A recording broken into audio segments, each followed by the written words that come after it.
Hi all. இன்னைக்கு நம்ம வீட்லயே எப்படி நெய் காய்ச்சலான்றத இந்த வீடியோல பார்க்கலாம். வீட்ல பசும்பால் வாங்குறீங்கன்னா, கண்டிப்பா இந்த வீடியோவ பாருங்க. ஏன்னா, வீட்ல எப்படி நம்ம கீ ஈஸியா பண்ணலான்றத ஸ்டெப் பை ஸ்டெப்பா இந்த வீடியோல நான் காமிச்சிருக்கேன். கண்டிப்பா ட்ரை பண்ணி பாருங்க. வாங்க வீடியோக்குள்ள போலாம். ஸோ இந்த ஏடு இருக்கு இல்லையா? இத நான் கிட்டத்தட்ட 2 மந்த்ஸா எடுத்து ஃப்ரீசர்ல ஸ்டோர் பண்ணி வச்சிருந்தேன். ஒரு ஏர் டைட் கண்டெய்னர்ல போட்டு ஸ்டோர் பண்ணிக்கிட்டேன்.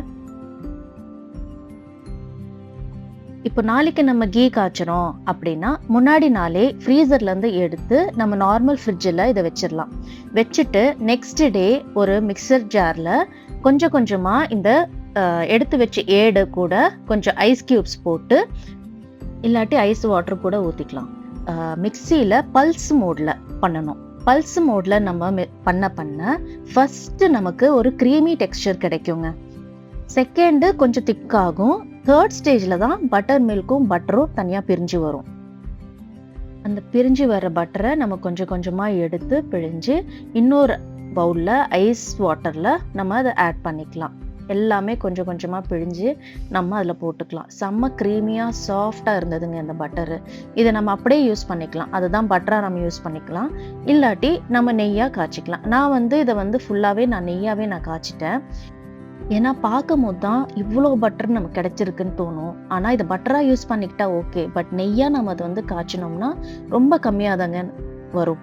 நீங்களே பாருங்க, நான் இவ்வளோத்தையும் காய்ச்சிட்டு உங்களுக்கு நான் லாஸ்ட்டாக காமிக்கிறேன் எனக்கு எவ்வளோ நெய் கிடைச்சிருக்கு அப்படின்னு சொல்லிட்டு. ஸோ அதுக்கப்புறம் நம்ம ஒரு கடாய் வச்சுட்டு அதில் இது 1 by 1 ஆட் பண்ணி அது கொஞ்சம் நேரம் கொதிக்க வைக்கணுங்க. கொதிக்க வைக்கும் போது ஃபஸ்ட்டு நமக்கு இந்த மாரி நிறையா நமக்கு வரும். வேணுன்றவங்க அதில் கொஞ்சோண்டு டர்மரிக் போட்டுக்கலாம், ஆப்ஷனல் தான். அதுக்கப்புறம் முருங்கைக்கீரை இல்லாட்டி கருவேப்பிலை போட்டு இதில் நல்லா கொதிக்க விட்டுட்டு அந்த சத்தம் நின்ன உடனே நெய் ரெடிங்க. அவ்வளோதான். ஃபஸ்ட்டு இது பார்க்க ஆயில் மாதிரி தான் இருக்குங்க. என்னடா நெய் இப்படி இருக்கேன்ட்டு பார்க்க வேண்டாம். நீங்கள் இதை வச்சுட்டு நெக்ஸ்ட் டே நீங்கள் அதை பார்த்தீங்கன்னா உங்களுக்கு சூப்பராக நெய் கிடைச்சிருங்க. அதுக்கப்புறம் இந்த முருங்கைக்கீரை இருக்கு இல்லையா, ஃப்ரை பண்ணது, அதை நீங்கள் வேஸ்ட் பண்ண வேண்டாம். சுட சாதத்தில் போட்டு ஒரு வாட்டி ட்ரை பண்ணி பாருங்கள், சூப்பராக இருக்கும். இதாங்க இந்த நெய் நெக்ஸ்ட் டே எப்படி இருக்கு பாருங்க. இந்த குருணை நெய்ன்னு சொல்றாங்க இல்லையா, அதுதாங்க இது. நம்ம வீட்லயே ரெடி பண்ணிடலாம் சூப்பரா.